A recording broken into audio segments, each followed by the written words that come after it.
This Manchester City that I'm seeing, they are up to something. Oh, they are up to something. Pep Guardiola is up to something.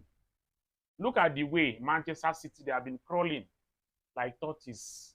They work out like tortoise. They are moving, but it looks as if they are not moving.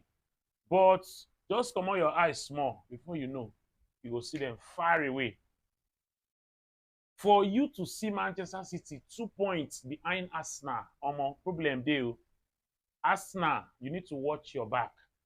No wonder Pep Guardiola said that he has never seen where the league is being won in October, November, but it is in January.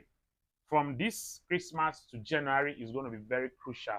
And this Manchester City I am seeing, even if they are going to lose points, but they are more likely to get more points than the one they are going to lose. So Manchester City, hey, they are up to something. Arsenal, watch your back.